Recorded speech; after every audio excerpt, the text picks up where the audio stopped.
संसार का जितना भी पसारा है ना,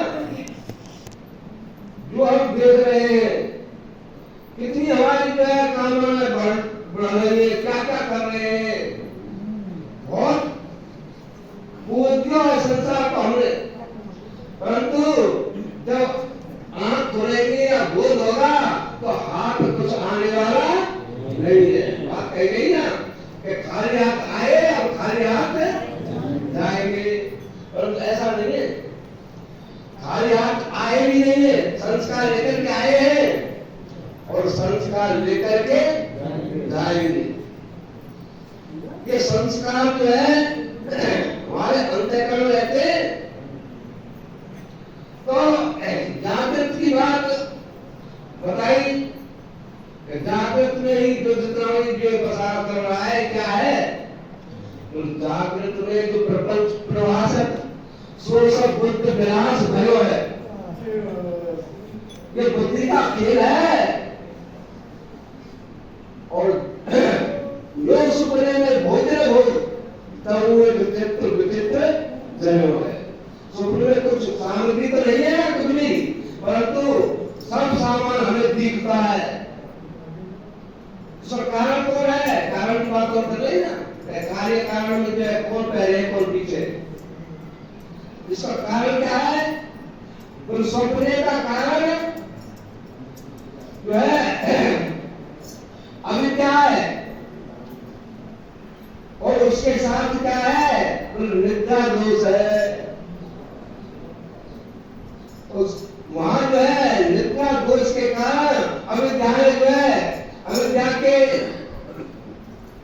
तमोगुण अंश से जितने भी पदार्थ दिख गए तो तमोगुण अंश से दिखने लगे, और उनका ज्ञान सतोगुण अंश से हो गया।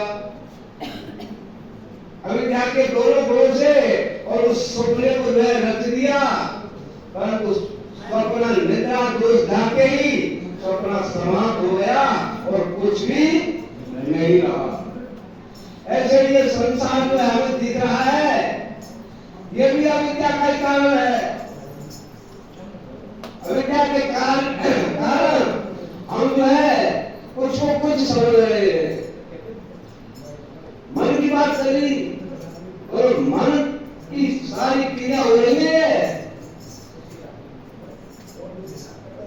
जो हमें दुश्मन दिखता है, दुश्मन तो कौन है वो दुश्मन?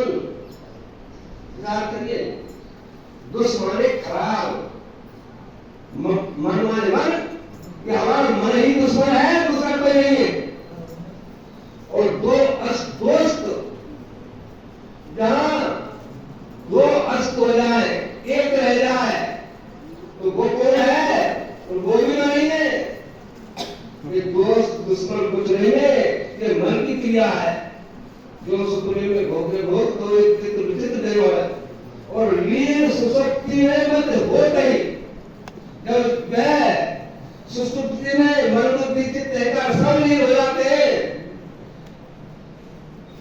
लीन सुसुप्ति में मत हो गई, भेद भगे एक रूप सुनो है, एक ही रूप हो जाता है, वहां कुछ भी नहीं रहता। और वहां भी जो है अविद्या दोष भी है और अपने स्वरूप का जो है सुख भी है। आज में बड़े सुख से सोया और कुछ भी नहीं जानता हुआ, तो सुख सोया सुख से, सुख किसका है? तो सुख जो है आत्मा का है। आत्मा का सुख कभी लुप्त नहीं होता, अनंत प्रकाश है वो,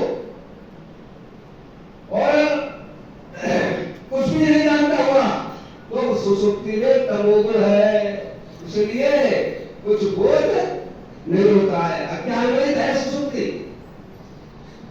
इसलिए तीनों अवस्था में ये प्रक्रिया चलती रहती है। पर हम जो है जो स्वप्न में थे वो सुसुप्ति में है, और वही जागृत में अब इस सारे प्रपंच को हम देख रहे हैं। जो हमें वो हर समय रहते हैं, हर जगह रहते हैं, हर काम में रहते हैं, यानी जो चेतन तत्व है, जैसे आत्मा कहते हैं ना, वो सर्वत्र है। और जो जितना हमारे प्रपंच दिख रहा है, यह शरीर है, जितने बड़ी तो कुछ भी सामग्री है वो सब मिथ्या है और आत्मा सत्य है। इसलिए जितना भी पसारा है ये सब मिथ्या है, अनिर्वचनीय है, ना इसे सत्य कह सकते और ना असत्य कह सकते। सत्य को नहीं कह सकते, कोई जो है सत्य का कभी भान नहीं होता और असत्य की कोई प्रतीति नहीं होती। तो जो है ये संसार कैसा है तो इसकी प्रतीति हो रही है, इसलिए असत्य नहीं कह सकते और अबाधित नहीं है इसलिए सब नहीं कह सकते। तो तीसरा शब्द निकाला मिथ्या, अनिर्वचनीय, बाहर योग प्रतीति मात्र। ये कैसा पसारा? और बाहर योग है प्रतीति मात्र है, कुछ इसमें ना कुछ हुआ ना है, कुछ नहीं कुछ हो रहा। ये ना कुछ है और ना कुछ आगे होगा। जब इस बात का बोध हो जाएगा कि मेरे सिवाय और दूसरा कोई वस्तु सत्य नहीं है, या आत्मा के सिवाय दूसरी कोई वस्तु सत्य नहीं है, ये जितना बड़ी पसारा है ये मिथ्या है, इसलिए स्वप्न के समान है।